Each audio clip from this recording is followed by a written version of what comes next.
गांव में तो सब जगह अकाल की परिस्थिति हो गई है। लगता नहीं कि अब इस गांव में ज्यादा दिन रुकना उचित होगा। काम के लिए बाहर गांव तो जाना ही पड़ेगा। भूषण काम की तलाश में दूसरे गांव की ओर निकल पड़ता है। चलते चलते वह विजयपुर गांव में आ जाता है। वहां उसका रहने का कोई ठिकाना नहीं था और उसके पास कोई काम भी नहीं था। चलते चलते वह एक अमीर किसान जगत सेठ के पास आ पहुंचता है। सेठ जी, मैं भूषण दूसरे गांव से आया हूँ। हमारे गांव में अकाल की परिस्थिति हो गई है। लोगों के खेत सूखे पड़े हैं। गांव में बूंद बूंद पानी के लिए लोग तरस रहे हैं। अगर मुझे आपके पास कुछ काम मिल जाएगा तो बहुत कृपा होगी बड़े भाई। अरे रे, लगता है तुम्हारी हालत बहुत खस्ता हो गई है। ठीक है, वैसे मेरे पास एक काम तो है, पर लगता नहीं कि तुम वो कर पाओगे। सेठ जी, आप चिंता ना करें। मुझे आप कोई भी काम दे सकते हैं। मैं वो काम पूरी मेहनत और ईमानदारी से करूंगा। अच्छा ठीक है भूषण, तो कान खोल कर सुन लो। मेरे पास 50 गायें और 50 भैंसे हैं। तुम्हें हर रोज उन जानवरों का गोबर निकालना होगा और रोज सुबह शाम उन्हें चारा पानी देना होगा। महीने के आखिर में तुम्हें इस काम के लिए 200 रुपए मिलेंगे। और हाँ, 2 वक्त का खाना भी हमारी तरफ से मुफ्त दिया जाएगा। बोलो, क्या तुम ये काम कर पाओगे? अरे बाप रे, 50 गाय और भैंसों को संभालना आसान काम नहीं है। पर अब मैं कुछ कर भी तो नहीं सकता, और ऊपर से सेठ जी 2 वक्त का खाना भी दे रहे हैं। ठीक है सेठ जी, मैं ये काम कर लूंगा, पर एक विनती है। हाँ बोलो भूषण, क्या बात है? सेठ जी, अगर आपको समस्या ना हो तो क्या मैं आपके गायों के साथ गौशाला में रह सकता हूँ? सेठ जी, मैं इस गांव में नया हूँ। मेरा रहने का कोई ठिकाना नहीं है। जग्गा सेठ थोड़ी देर तक सोचता है और भूषण को ऊपर से नीचे तक देखने के बाद उससे कहता है, ठीक है भूषण, तुम गौशाला में रह सकते हो। जी धन्यवाद सेठ जी। तब से भूषण गौशाला में रहकर अपना काम करने लगता है। वह रोज जल्दी उठकर गाय और भैंसों का गोबर निकालता, उन्हें चारा डालता और समय पर पानी भी पिलाता था। हर रोज भूषण अपना काम ईमानदारी और पूरी मेहनत से करता था।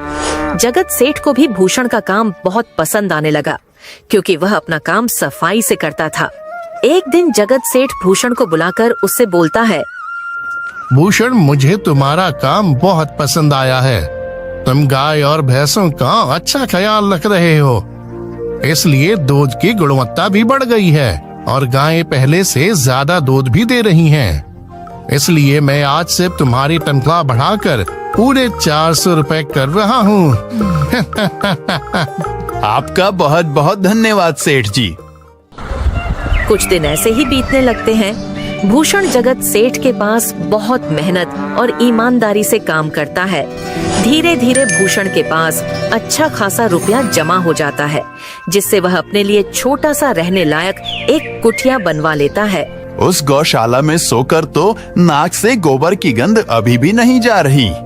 अब आखिरकार मुझे अपने घर में चैन से सोने को तो मिलेगा। तब से भूषण जगत सेठ के पास गौशाला में काम करने आता और 2 वक्त का खाना खाकर अपने घर सोने के लिए चला जाता था। कई साल ऐसे ही बीत जाते हैं। भूषण की मेहनत के कारण उसके पास अच्छा खासा रुपया जमा हो जाता है। एक दिन भूषण जगत सेठ से बोलता है, सेठ जी, आजकल गांव में चोरी की समस्या बहुत बढ़ गई है और मेरे पास कुछ रुपए भी जमा हैं जो मैंने अपने घर में रखे हुए हैं, पर मुझे उन पैसों की चोरी की चिंता हो रही है। आपको तो पता है कि मैं दिन भर आपके पास ही काम करता हूँ और सिर्फ रात में ही घर सोने जाता हूँ, इसलिए मुझे रोज उन पैसों की चोरी की चिंता सताती है। हाँ भूषण, तुम बात तो बिल्कुल सही कह रहे हो। आए दिन गांव में नए नए चोरी के किस्से सामने आ रहे हैं और दिन भर तो तुम्हारा घर खाली ही रहता है, तो चोरी होने की संभावना तो जरूर है। जगत सेठ थोड़ी देर सोचता है और फिर भूषण से कहता है, देखो भूषण, ऐसे समय में तो गांव में एक ही जगह है जहां पर तुम्हारा धन सुरक्षित रह सकता है, और वो है जमींदार का घर। क्या जमींदार का घर? हाँ भूषण, इस गांव के जमींदार बहुत ईमानदार और दयालु हैं। ऐसा मैंने कुछ लोगों से सुना है और उनके घर पर बहुत सारे पहरेदार भी हैं, तो चोरी होने की संभावना बहुत कम है। तुम अपने पैसे उनके पास रख सकते हो। अच्छा, ऐसा है क्या सेठ जी? ठीक है, फिर आज ही मैं जमींदार जी से मिलकर बात करता हूँ और उन्हें अपनी समस्या बताता हूँ। उस दिन भूषण जमींदार जी के घर उनसे बात करने जाता है। हे टूडको, कहाँ अंदर आए जा रहे हो? वहीं रुक जाओ। जी, मुझे जमींदार जी से मिलना है। मुझे उनसे कुछ काम है। क्या काम है तुमको उनसे?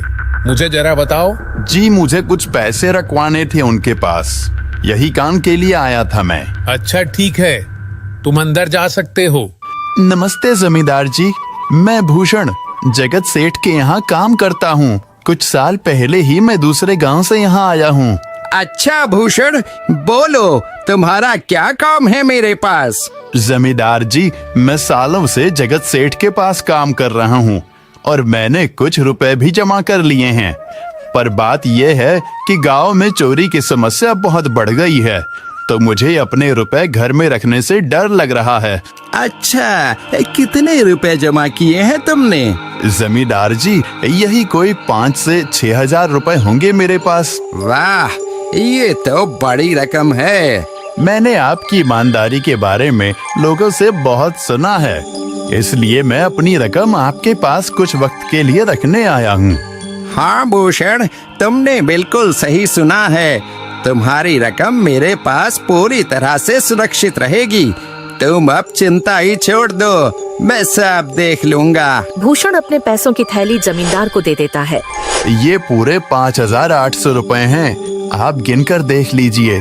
गिनने की क्या जरूरत है? तुम तो जगत सेठ के आदमी हो, मुझे तुम पर पूरा विश्वास है। जमींदार जी, आपका बहुत बहुत धन्यवाद।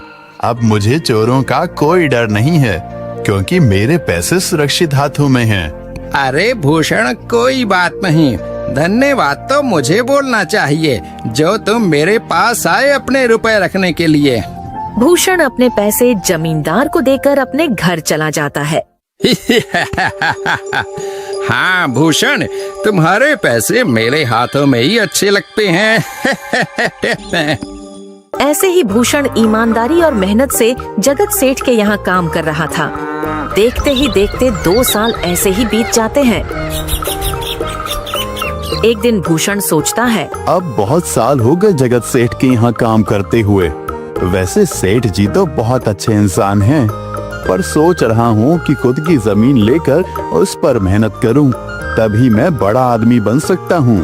अब जो मेरे पास थोड़े कुछ पैसे हैं और जो जमींदार के पास कुछ पैसे संभालने के लिए दिए हैं, वो जमा करके थोड़ी जमीन खरीद लूंगा। आज ही जमींदार से मिलने जाता हूँ और अपने रुपए मांगता हूँ। ये सोचकर भूषण जमींदार जी के घर चला जाता है। जमींदार जी, मैं अपने रुपए वापस लेने आया हूँ। आपके पास मैंने 5,800 रुपए दिए थे संभालने के लिए। अरे भाई साहब, मैंने पहचाना नहीं आपको, वैसे कौन हो आप? अरे जमींदार जी, मैं भूषण हूँ। पिछले साल मैंने आपको पैसे संभालने के लिए दिए थे, याद आया कुछ?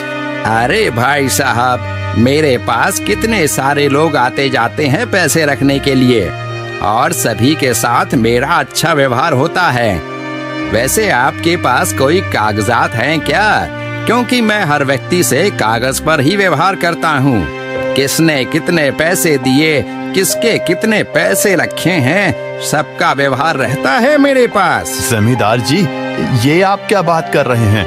आपकी ईमानदारी देखकर ही मैंने आपको पैसे दिए थे संभालने के लिए, और आप अब ऐसी बातें कर रहे हैं। कृपया करके मेरे पैसे मुझे वापस कीजिए।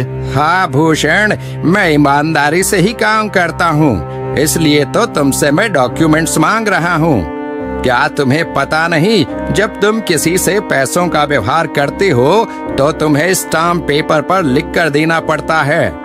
तुम किसी से भी पूछ सकते हो। नहीं जमींदार जी, मैं आपके पैर पड़ता हूँ, कृपया करके मेरे रुपए मुझे दे दीजिए। बड़ी मेहनत से मैंने वो पैसे जमा किए थे, मुझ पर ऐसा अन्याय ना करें। अरे क्या ये झूठ मूठ का रोना धोना लगाया है? लगता है तुम ढोंगी हो और मेरी ईमानदारी और भोलेपन का फायदा उठाकर मुझसे ये रुपए लेने आए हो। रुक, तुझे अभी सबक सिखाता हूँ। जमींदार अपने आदमियों को बुलाकर भूषण की पिटाई करने को कहता है। इसे तब तक मारो जब तक ये बेहोश ना हो जाए। इस 2 कौड़ी के आदमी ने मेरी ईमानदारी पर सवाल उठाया है, इसे छोड़ना मत। जमींदार के आदमी भूषण को डंडे से खूब मारते हैं। फिर भूषण दुखी होकर अपने घर चला जाता है। भूषण के शरीर पर घाव के निशान स्पष्ट दिखाई दे रहे थे। 2 दिन से भूषण घाव के दर्द के कारण जगत सेठ के घर काम के लिए नहीं जा पाता है। इसलिए अगले दिन जगत सेठ भूषण के पास आ जाते हैं। वह देखते हैं कि भूषण खाट पर सो रहा है और वह बड़ा ही चिंता में नजर आ रहा है। भूषण भाई, तुम 2 दिन काम पर नहीं आए, क्या हुआ भाई?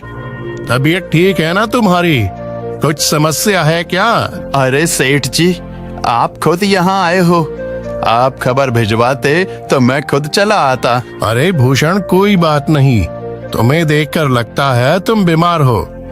क्या हुआ है तुम्हें? जगत सेठ, क्या बताऊं, जिस जमींदार के पास पिछले साल मैंने अपने पैसे संभालने को दिए थे, वो आज मुझे पैसे वापस नहीं करना चाहता। वो बहुत लालची इंसान है, वो लोगों को ठग रहा है।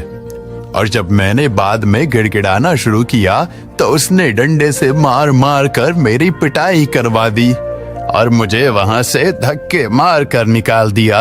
अरे बाप रे, ये तो बड़ा ही गंभीर विषय है। मैंने तो जमींदार के बारे में अच्छा ही सुना था, पर मुझे भी नहीं पता था कि वो इंसान इतना गिरा हुआ है। तभी मैं सोचूं, हर साल उसकी संपत्ति इतनी ज्यादा कैसे बढ़ रही है। मुझे माफ कर दो भूषण, मैंने ही तुम्हें जमींदार के पास जाने को बोला था। गलती तो मेरी भी है। नहीं जगत सेठ, आप तो मेरा अच्छा ही सोच रहे थे। ये तो उस जमींदार का लालच है। अब लगता नहीं मेरे पैसे उस जमींदार से वापस मिलेंगे भी। भूषण, मेरे पास एक तरकीब है जिससे मैं तुम्हारे पैसे तुम्हें वापस दिला सकता हूँ। जगत सेठ भूषण के कान में सारी तरकीब बताता है।